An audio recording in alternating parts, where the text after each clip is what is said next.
right, Lab Coat Agents, here we go. Let's get going. We've got about 30 minutes, and I'm going to go live into Lab Coat Agents Instagram as well.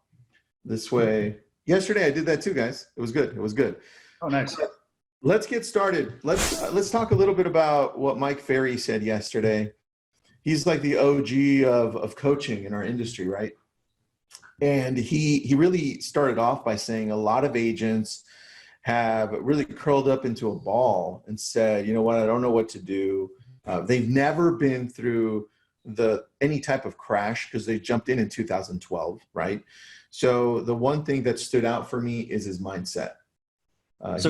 He's always working on it, and I want to go to you guys to see what you guys think.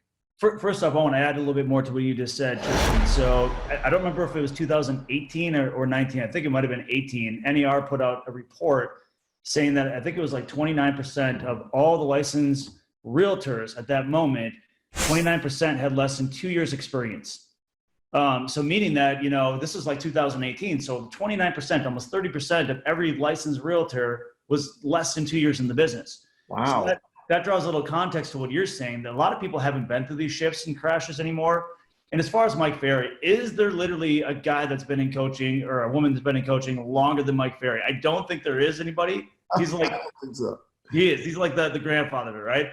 But so we've all been, you know, those of us have been around, you know, 15, 20, 30 years. Have seen these shifts and changes. Of course, this is different. There's never been one that's so physically distant and got the health, you know, related issues with it. But I believe what you're saying really is, you know, how do people move forward with this when the perception is, I'm going to curl up in a ball and just wait for this to end, right? That's what a lot of people are doing. Yeah, very true. Very true, buddy. You know, here, Mike and I are having our agent. We have over 500 here. So we encourage them to read the book, Who Moved My Cheese? I love that one.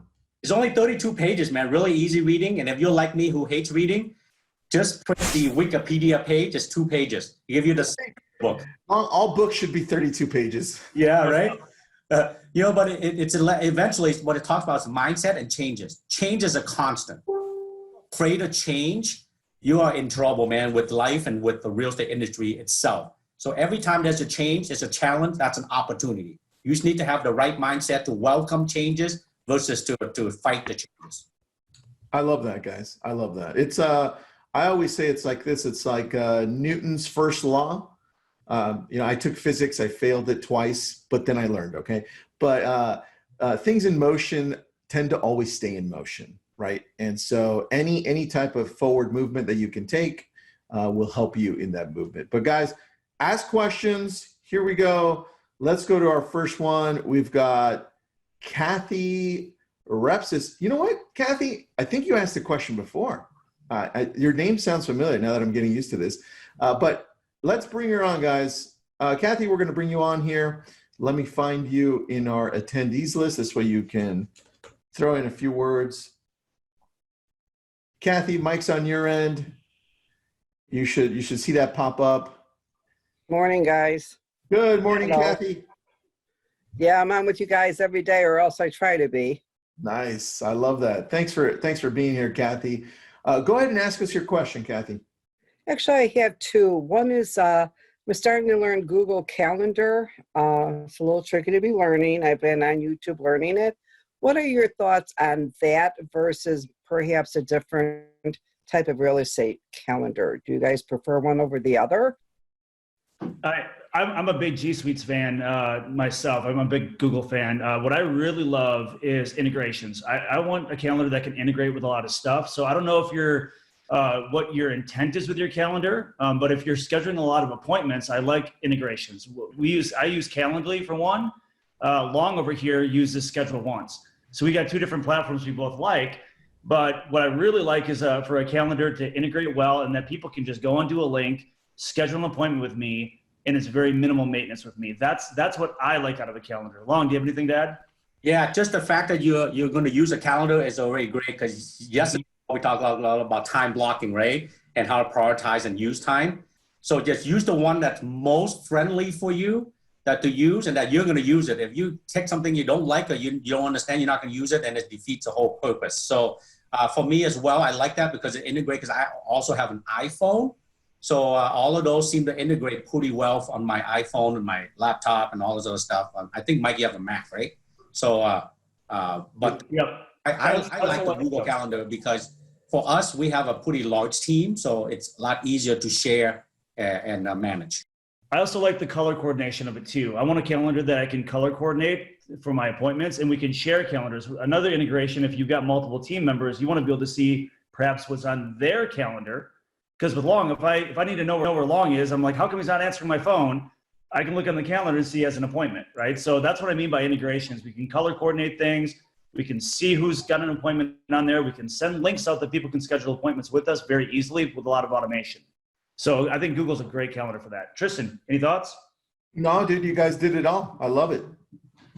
The only other question that I've got is I've been trying to go after for sale by owners, and I'm great with the first phone call, but then I have a problem following up on a second reason to call them or a third reason yet to stay in contact with them without them coming back and saying, for crying out loud, either you got a buyer or you don't.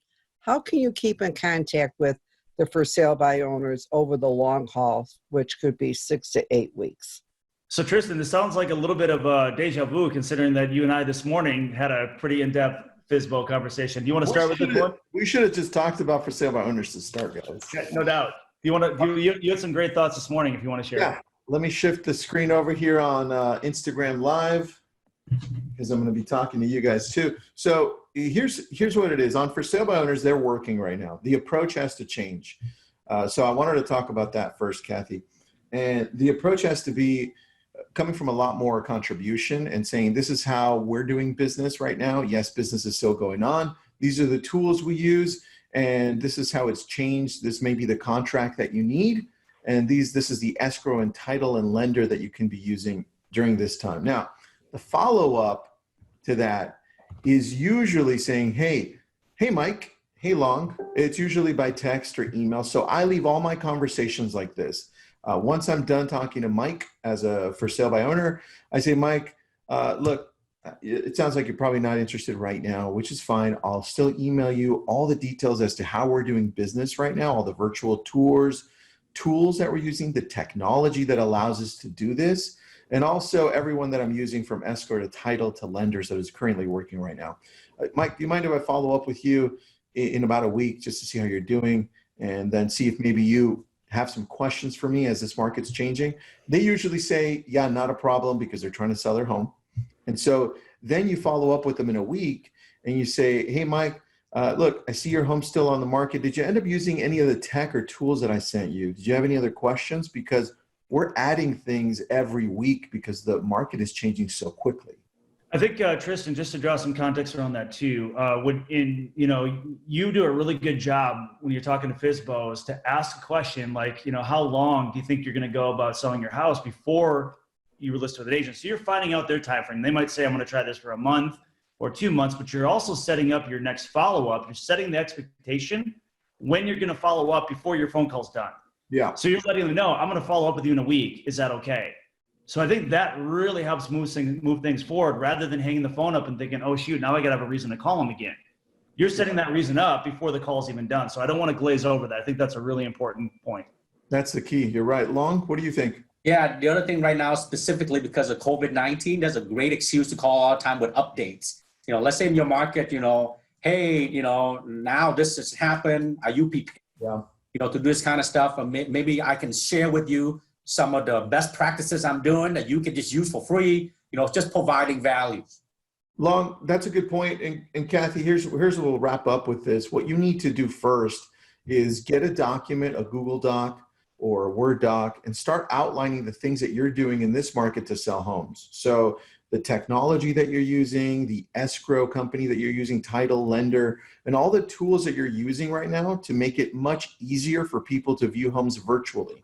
And then the contract that you're using to make sure that the seller and the buyer are aware that we're in COVID-19 situations, the process that you're doing to show homes, if you're showing homes in person, right? And if you outline this, now you'll have reasons to contact them. You'll get more confidence in the conversation. So then as you add things to the list, you'll be able to send them the list and say, hey, I have an updated list, Mike. Let me send that over to you. Love it. Gotcha. Thanks, guys. That helps a lot. It really does. Thanks, Appreciate your Kathy. time. Thanks for tuning in. All right, guys, that was good. I like that one. Now we have a few more questions. Let's go to John Raker. John asked this question on the chat, so let me find John on here and let me bring him in. It's a longer question. Let's see, John. John, I'm going to bring you in if you're still on, and yeah, you're still on. I'm going to allow you to talk here. Perfect. Gotcha. All right, mic's on your end, John. How are you doing, buddy? I'm doing well. Thanks, fellas. How are you all? Good, man. Good. Thanks for jumping into this morning. So do me a favor and ask your question. Okay.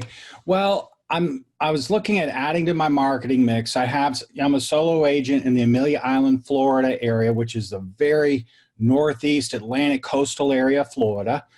And I'm looking to add some dollars to my marketing mix, but given what's currently going on, I'm curious as to what your all's opinions would be for the best bang for your buck. What's easy, consistent out there. The things I'm consistently doing is farming my area, postcards on just listed, just sold, Facebook boosts here and there, so on. So there's room to do more, but I'm curious as to how you would prioritize those dollars. Can I ask a question? Can I chime in really quick? Go. Just so I understand your strength, John. Where does most of your business come from over the last year? That was my question.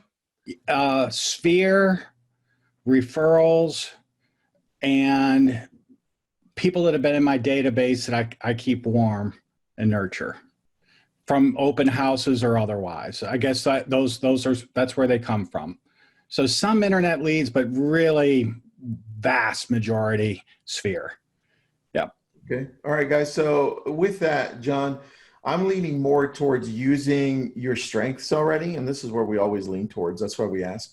Number one thing that I'm looking for is remarketing or retargeting to your current database, your Sphere, past clients, those people. And the first thing that comes to mind when I'm thinking retargeting is Facebook, Instagram, and doing it through a company called Ylopo. Yeah, exactly. Look, there's Mike Ylopo. He's a Ylopo professor. What they do is they grab your database, all of your database, and then they retarget them on Facebook and Instagram. So everybody they find there, they start sending them your IDX feeds and properties, and then you pop up every time they're on, so that anytime they want to re-engage through your systems, they're able to. And what we're finding then is that the retention is higher, and people you think weren't looking all of a sudden are looking because you're giving them that ability. So now, for example, your farm area, you can throw in your whole database from your farm area. Not only will they be receiving these postcards in person, they'll also be seeing all of you online. And I think that can bring the whole circle together for you. Guys, anything you want to add to that? I do belong. I'm sure you got something to add too. I've taken the last couple if you want to jump on. Yeah, so we're in the people business, John. And one thing that Mike and I have talked a lot about with our agents here is there's different things, right? Like DISC tests and all different type of personality tests out there. The one we really like to 7 out of success. It's actually based on your personality. The one that we highly encourage you based on who you are and your strength that you share with us, we recommend what's called a hyper-localist. You want to be the mayor of your town. You want everyone to think of you when they think of real estate. Every time they think of real estate, they'll think of John. So I would leverage social media and maybe have more content, such as do videos of local businesses. Maybe go to like your bakery or your favorite. I know right now with the COVID-19, it's going to be opening back up, but go somewhere and promote and maybe have a quick interview with the owner of the store and say, hey, this is John. I'm here with Tristan, the owner of this. I love their blah, blah, blah. And then just be the one that where people start thinking, okay, anything I want to know locally, I'm going to John. So it's essentially then you're on top of mind, and that's how you can dominate your market. So yeah, and I'll add a couple of things to that too. So I think what Long's saying, what Tristan's saying, if your number one strength is, that's where you're getting your business from, is your sphere of influence. There's action plans and workflows you can do to optimize that. And Long's saying you also have a knack sort of a tendency that you want to kind of be a hunter, not just a farmer, right? You're basically taking the geofarm and you're basically hunting for non-relational business that you don't have. So what Long, I think, is saying, there's that as well. I agree with Tristan too, though. You want to optimize where you're really strong. So aside from the Facebook remarketing, there's another company out there that I think has been working pretty well, or a concept. The company I'm going to mention is EvoBot. We got a lot of our agents that are doing a lot of gifting and staying in contact with, and let me back up a little bit too. Your sphere of influence doesn't necessarily just mean your friends and family. To me, it doesn't. Your past clients, you have influence with them. They've already worked with you. A lot of these people, they're now your friends, right? Your professional network, you have influence with them. They're kind of in that same bucket as your friends and family. You have a relationship with them. Tap into them, but they're all different action plans within those different people. People you've worked with and past clients, you can send, something through like EvoBot that's going to be gifts of just checking in on somebody, but they're getting gifted. Now with EvoBot, I know they've tracked about a 10% higher referral rate for those that have been, through their gifting program. So I would check into them, but staying in contact and marketing to people that you already have a relationship with, even if like you're marketing differently to your professional network, with your lenders, your insurance people, that whole professional network you work with, than you are your friends and family, than you are your past clients. But focus on the relationships and action plans within each one of those is where I would say to start with. Yeah. And John? Yes, sir. The world is changing right now. Beautiful time to jump in on Zoom and reach out to those local restaurants, those local shops that are around your farm and say, hey, can I interview you through Zoom, and then send it out to my database that's in the farm? What I would do next is create a newsletter that touches your farm area through MailChimp. MailChimp is free, up to 2,000 people. So that would be another route that I would take. And you'd be surprised how amazing email is. People underestimate the power of email. It's still doing amazing for us. So that's how I would wrap it up with those things. Or a couple more little things. If you wanted in your geo farm, start up a scholarship, partner with a local school for like the most improved student, get some PR and marketing out of that. Perhaps that would work. There's another couple ideas I'd have, but I don't want to keep going down this question. I know we got other ones. Yeah, you got it. And John, thanks for being on, man. I appreciate that. Thank you for doing this, fellas. I appreciate it. Thanks, buddy. Dan, you're in the background. Could you do me a favor and type in on the chat box, YLOPO, MailChimp, Zoom, anything that we're mentioning, just so that people understand how to spell those and how to find those online. EvoBot too, like I said, that one's been really successful for us. That's true. Tristan, Yes. we'll always seem to can deep dive on any of these. Would be great for us to have like half an hour, a deep dive on some of these topics in the future. It'd be great, man. Dude, I know you brought that up, but that's where when we create this LCA Elements training for us, right? For our platform here, that's where we're going to deep dive into these things. That's where people will have the ability to go in. We'll teach them how to use these, and we'll create systems and plans for them. So this is just kind of like testing the waters for people to see what we can offer, right? So good one, Long. Lisa has a great question. Lisa, I'm going to bring you on. I'm going to pass over the mic over to you. Lisa, you should have that. You'll see that on your screen. How are you, Lisa? Good morning. Thank you for taking my question. Thanks for doing this. Yeah, no problem. We're happy to help out, Lisa. Can you please repeat your question?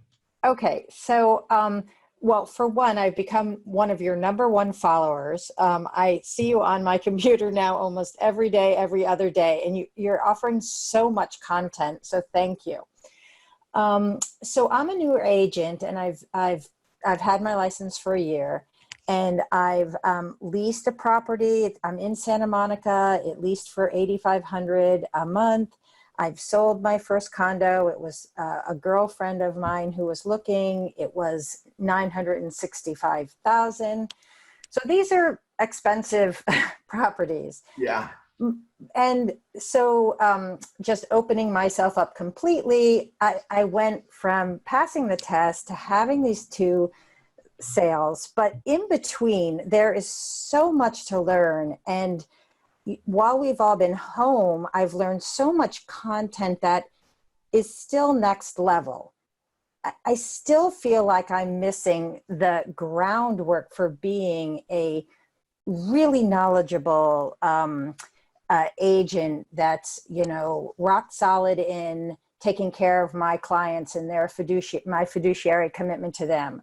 So I kind of want to backtrack and know during this time while there's the stay at home, where should I dive into that will make me feel really confident about guiding people through these very expensive transactions and reaching out to get clients? Is it sitting down every day for an hour and reading the contracts? Is it knowing command? Is it, understanding, the phone apps so that I can be sending, properties to people like Kelly or the one that's on the MLS? Should I be, doing the MLS seminars? Like, what's the number one step? Want to take this, guys? If not, I'll take a crack at this one. So first off, I think one of your first problems to solve is you said you were a newer agent, right? Correct. Okay. One of the first problems to solve as a newer agent is to build consistent income. I mean, you walk into the business and you've got no income coming in, you have to start building that book of business. So that becomes a primary focus. You've got to solve the problem of consistent income. Aside from that, aside from all the lead generation and referral building business you're going to be trying to build right now, you've also got to spend time working inside your calendar on business infrastructure. And some of that's going to be nothing to do with lead generation. It's going to be with your education. It's going to be what you should be educating on, your systems, managing your database, putting your marketing templates together, all these things that are not picking up the phone and talking to people, but it's the infrastructure you build your business on. So right now in your calendar, time management is going to be one of your biggest things, because once you solve the consistent income problem, you create another one, efficiency. Now you got to get really efficient at doing the things you do so you can do more business and scale with it. But the sooner you start focusing on efficiency and working on time management skills, time blocking, daily task management, all that kind of stuff that agents really struggle with because we're so reactive in this business. The sooner you get, better at that, the better your business is going to take off. So if you're struggling right now on being a real estate technician, that it's all those technical things, spend time in your education hours focusing on those things. I think if you do that, you'll feel a little bit more confident very quickly. Okay. All right. Great. Long, anything you want to add on that? You're muted. So what Mike's talking about is what we call pick to the stick. So all the above, everything you said you should be doing, do all of them, but you can't do it all at once. Right. So you come down with time blocking, Lisa. So every day, time block, prospecting, training, operation, whatever you need to do to work in your business. One way to build your confidence is to reach out to your sphere. Everybody we know, so that you're no longer the secret agent, right? They all should know what you do, but that's how you build your confidence. You know them, they know you. People work with you because they like you, trust you. You reach out to say, how you doing? Everything going okay with this COVID-19? You're not even selling them anything, but by doing that, you're going to build your confidence that you now can talk to people, they trust you, they like you. But what I call pick to the stick is this. The story is about back in the day where down in the South, a lot of people would show up to work at a cotton field, just picking cottons, right? They show up and they see this vast field of cotton and say, there's no way we're going to pick this entire field today. It's impossible. So the field manager, whoever managed the worker, would just pick up a stick and he would throw it. He'd say, everybody pick to the stick. So everyone focused picking to just that stick. When they pick to the stick, he picks up and he throws it again. He goes, everybody pick to the stick.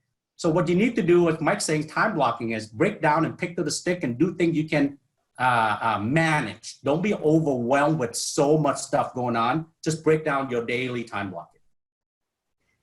Yeah. And one thing I want to add, Lisa, into this one is lastly, just to build on that pick on the stick. Is it pick on the stick? Is that what it's called? To the stick. Pick to the stick. Guys, I've never heard of that and I love it. So the one thing I want to add to that is I need you to also build your mind up. One thing that's the common thing with newer agents and even older agents that have been in the business for a while is they forget that just like there's compound interest, there's also compounding in what you learn. So it's compound learning. And what happens is your confidence starts building up over time. And that confidence leads to more success. And the driving factor to success in this business and in life in general is consistent learning. So you've got to plan for learning on a daily basis, whether it's something like this, Lisa, where you're learning something new and inputting things into your mind that are new, pushing you to unlearn all the ways that you learned in the past, or reading, right? And just keep going, but surround yourself with consistent learning from sources like this that are good for you. I would say that in your daily time blocks, in your time management schedules, if you don't have self-development in there every single day, you probably should. And you can label that under any title you want. I like to call it self-development. It's just going to be education, not just on business education, but personal development, mindset, learning, reading. Tristan, you're one of the biggest readers I know. In fact, I swear there's 3 of you reading at the same time. You read so many books, but self-development's huge. Thank you so much. Thank you. Lisa, great questions. Thanks for being on. All right, here we go. Guys, there's a one question that's by Anonymous, so we're going to answer this just quickly. I'm overwhelmed by all the website builders out there. What do I really need on my site? What is a solid price to pay? And is one better than another, like Real Geeks versus Boomtown, etc.? You want me to take this one, or you guys got this? I would say regardless of the site and what I see a lot of agents do is they get really caught up in the weeds on what site they're going to go through, whether it's, Commissions Inc. or Boomtown, Real Geeks, whether it's a lead generation site or a site for a different purpose. My comment's going to be this: I don't care which site you go with. It's the back-end systems behind the site. What do you have in place that when opportunity from the site starts happening, that you're able to capture, nurture, and actually close the opportunity? I think that's something that we all have to look at a little bit more carefully. What CRM it's attached to, what's the workflows between you and the agents? Is there an ISA involved? All these things that are really infrastructure pieces. So yes, you can build a site through a million different people that generally do the same thing. What's going to happen when the opportunity, is realized? That's my first comment.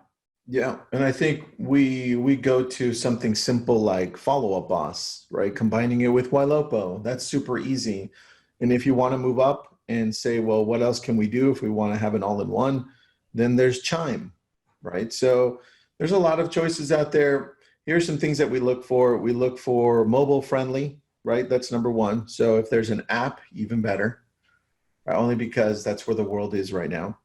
And for you to have the ability to text through that CRM, that's important as well, right, guys? Mm-hmm. So I think that the person that was asking was a single agent. So cost is also a factor, right?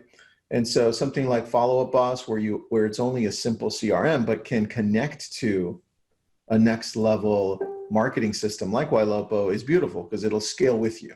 Yep. So that's what I would look for, guys, something that's cost efficient, but is also absolutely amazing in the way that it works. And then I'd move up to something like Chime and Ylopo if that's something that you want to do. All right, guys, one last question here by Desiree. I'm not going to bring her on, but she's got a good question. And we'll wrap it up right here. And that's Desiree, also known as Des. Thanks so much, Des, for being on. She says, is anyone sending out mailers? And if so, what are you sending them? What are you sending them? I'm assuming she means, what are you sending to them, to the farm areas? Or what are you sending in general? Guys, any of you sending mailers? Any of your agents sending mailers or? So Tristan, yes, we've experimented. We do a lot. If we're going to do mailings, we'll do a call to action with it with some sort of lead capture, like call action, right? The market's really hot right now for free market report, text report 2. We've had some success with that. I love your mailing schedule, Tristan. I think you had was it 26 or 24 touch farm mailing that you've done. I still, look at that constantly. I think that's a brilliant marketing piece. But again, if you're going to be sending mailers out, mixing it up, I think the variety aspect of what you had, Tristan, is huge. So I'd love to hear your answer on this. But mixing up with a variety of things is, in my opinion, is the way to go. That's actually, dude, thanks for bringing that up. I actually totally forgot about that. We actually do that. That's what I'm here for, to remind you of the great things you do. That's what I'm here for. That is so funny that you brought that up. Let me find it on my screen, and then I'll share it so you guys can understand. It's I have it under Malibu Farming Outline, and let me grab it from my screen. We'll share it onto here. And For those of you tuning in on the podcast, I'll read it out to you. For those of you tuning in live, here it is. It's a farming outline that I created. There's nothing out like it in the industry. Why? Because I created it. And I created it because I wanted to treat farming more like social media. And I thought, well, if social media is popular, why? It's because people love to connect with the things that really entice them. So why not treat farming in the same way when we're mailing? And so you can see here, it starts off with, this is us mailing 2 times a month to one area. And so total, we've got 24 pieces. We have 6 local market stats. We have 4 times a year things to do for spring, summer, fall, and winter. So far, you've seen these. But here's where it starts changing up a little bit. We've got 2 that go out, says who you are and what you've done. 2, top places to eat locally, right? We all want to know what to eat locally, guys. And then when those things go out, we usually have a list of 5 places to eat locally per actual postcard. Then top places for desserts, right? So we put the little stars that they have on Yelp. And we also say, these are the places that we like to eat. And 2 things I enjoy about Malibu. That's 2 postcards. So then you see things I enjoy about Malibu. We can talk about, in my area, the beaches, right? I go, hey guys, I love chilling here. I love going to Tronca's Marketplace. I like that area. And then I love going to Broad Beach or Zuma Beach, and I love playing volleyball. I love going hiking, right? So I outline those things. Best local parks. And then here's one that I get great feedback on. You can see it's inspired by social media, but top 5 books to read this year. And then I put the book titles with the book pictures. And I get a lot of people texting me back on that one saying, that was cool. We don't usually get that in the mail, right? So different. And then story about Thanksgiving, quotes, making a better life, top 5 places to visit in California. Remember, guys, I'm targeting Malibu. So these people are affluent and they can afford to go to places like Carmel and spend the weekend, places like Laguna Hills. So just remember, change that one if you're looking to target or farm a different area. And then 5 simple steps to increase your home's value. So that's what I circulate through. Obviously, we've tweaked a little bit for COVID-19 over the last 2 weeks, but that's not gonna last a long time, guys. I don't see us changing it completely forever. But that's the way we approach farming. We try to connect with people and give them value. Anything you guys wanna add to that? I do, but Lon, do you have anything?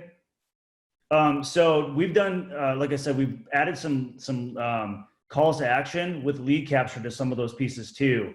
You know, for example, if you want to up your marketing budget and give out a free appetizer at some of those favorite places to eat, you know, if you wanted to add some free market reports to some of those stat pages, you know, you could do so with a call capture system. And we've had it where a mailing is sat on a refrigerator for 8 months, and then they start engaging with it. They start, you know, texting in the keywords and things of that nature. And we're like, oh, this mailing was sent out months ago. And we've done deals that way. So, you know, I love the variety and diversity of yours, Tristan. Like I said, one thing we've done just to add to it is put in some lead capture systems to it. I love that. Guys, we're getting a lot of questions as to, well, where can we see this? We're going to be offering all of this as part of LCA Elements, which is going to be, like I said, our training, mentoring platform for a lot of agents that we'll be releasing in the next 3 weeks or so. So stay tuned for that. We have a few more questions, but let's address those tomorrow, guys. Please tune in tomorrow, register for this. This way we can answer your questions live. There's a lot of amazing questions. Guys, anything in parting? Long, Mike? Nope. If you have been with us more than, you know, just today, that is great. Tune in tomorrow. We'd love to hear tomorrow that you're on for the 2nd or 3rd time. So, you know, keep following along and hopefully you guys are getting value from this. All right. Thanks so much. Thanks for being on, everybody.